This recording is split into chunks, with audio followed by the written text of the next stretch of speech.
Hello guys. Welcome to Diablo the Primordial. This video is the third part of Walpurgis. So if you have not watched the previous parts, then please watch them. The links are in the description. And please check out my second channel Top Anime Sensei for the light novel of Tensei. So without any further delay, let's start. But before we start, please like, subscribe and press the bell icon so you don't miss the updates. The current Angra Mainyu is in the condition to use 100% of his power. And there's another. While the purpose of Yuki and Angra Mainyu are the same, the methods they use are completely different. I see. In other words, he judged that it is more strategic and meaningful to use Chloe loosely, so that he can fight with all of his power. Certainly, when using the strongest yet complicated force, it can't be helped that he would try to keep it close at hand. It's about how to use that fighting potential. If it was Yuki, he would not be able to effectively utilize it, but Angra Mainyu would make sure to use everything. It looks like it's going to be tough. He is pretentious, like Yuki, the type that doesn't take detours. For his goal, he will make the optimal operation.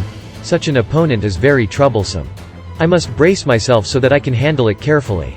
Having finished my negotiations with Guy, we return to the meeting hall.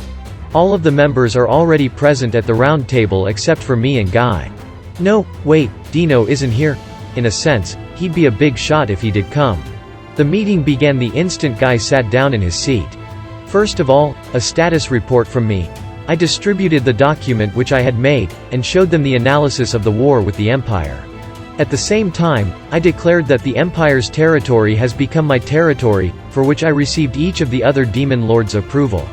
Usually, interruptions will come at this point and it would become a quarrel, which was the common pattern. However, for this time, no one objected and so I got the territory with a one-sided game. I'm not in a situation where I'm weak and could be beaten. Rather, I got a lot stronger and haven't weakened whatsoever. Anyway, I believe that there isn't anyone who would complain against me among the current demon lords. They didn't oppose my interest as there is no merit in being hostile against me. And so, the war report was finished and we moved into the explanation of the current flow of the situation. After I finished a general explanation, "Did Dino betray us?" De Gruel murmured in a small voice. Guy was not surprised as he seems to have had some presumption on it. But one might need to think from de Gruel's perspective, as he was close to Dino.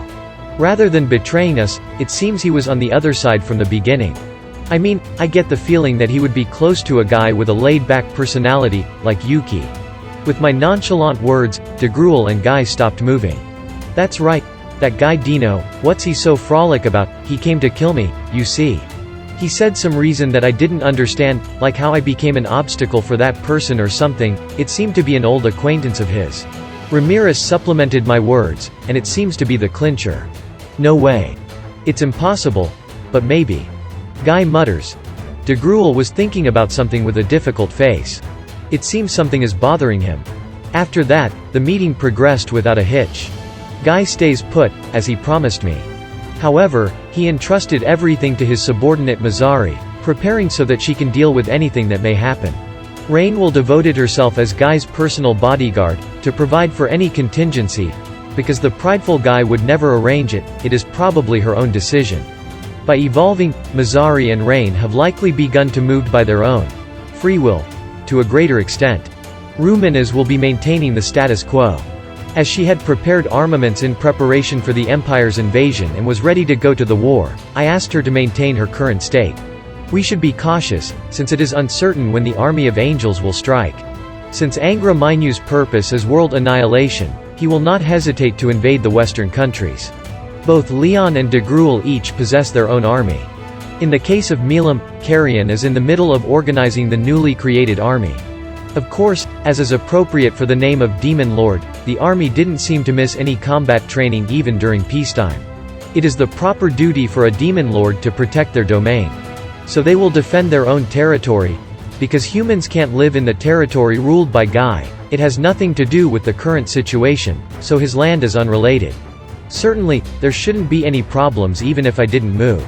However, Guy's subordinates will actually be the defense of the Western countries as a reserve force under Mazzari's command. Having misread the relations between us, Angra Mainyu's calculation would go amiss.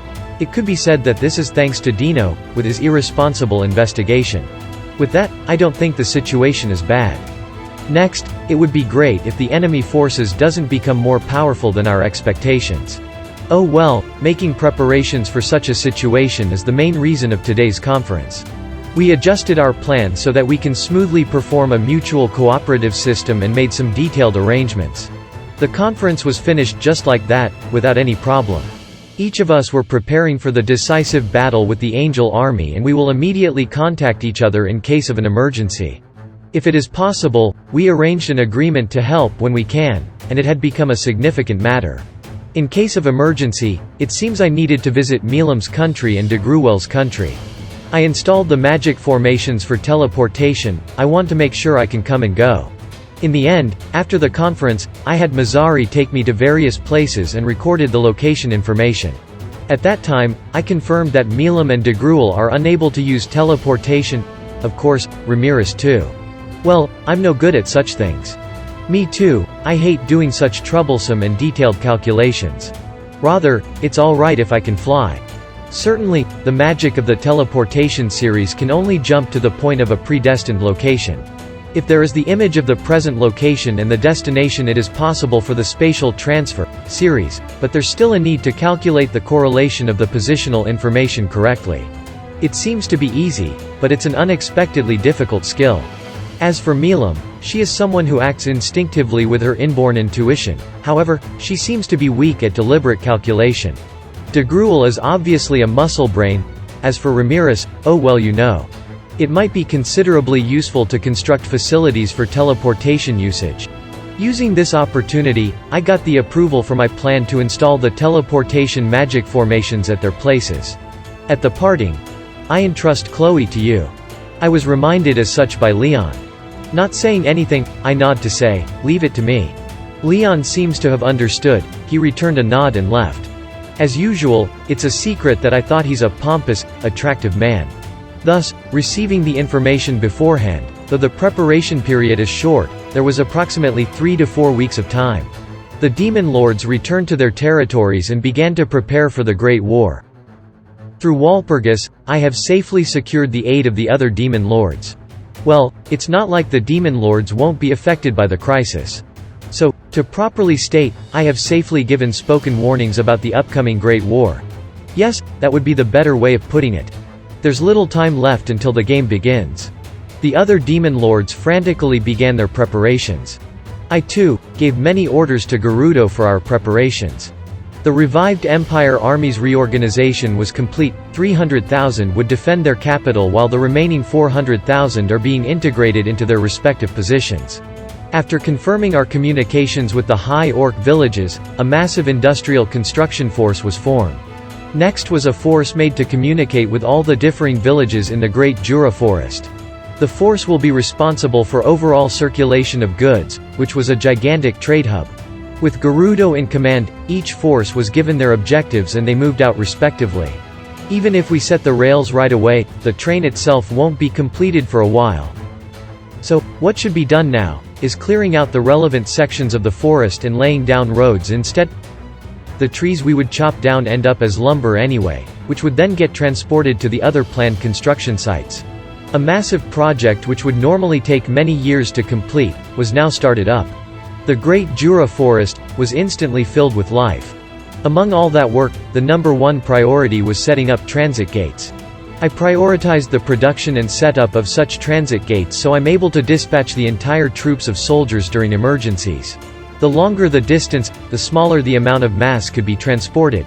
I had plans for the foreseeable future to let those who couldn't hand the usage of magic power use the gates. This would be done with magic stones to store up magic essence. But, in terms of preparations for the coming Great War, such precision wasn't required yet. In preparation for the future, of course the gates would need to be reusable, but perfection was second fiddle for the moment. Setting up the relevant location information would be enough to travel to a destination. Usage of the gate depletes some of users' magic essence, but that's obviously normal. Even if someone was to travel an excessively long distance, death by overusage of magic essence wasn't a thing, so no fatalities there. Regular soldiers won't be traveling around anyway, only the elites would need to travel around. With this design focus, although it looks quite plain, one gate was set up in each major city. Thus, with the help of the Empire's veteran magicians, a strict order was given to get the gate in cities governed by the demon lords at least up to working standards. And that's it. Thank you so much for watching. And now it's time for the shoutouts for new members. Thank you. Denki Perez. Thank you. Equinox. If you guys have not watched my earlier videos, then please watch them. The links are in the description. And please check out my other channel Top Anime Sensei for the light novel of Tensura. And don't forget to like, subscribe and press the bell icon so you don't miss the updates.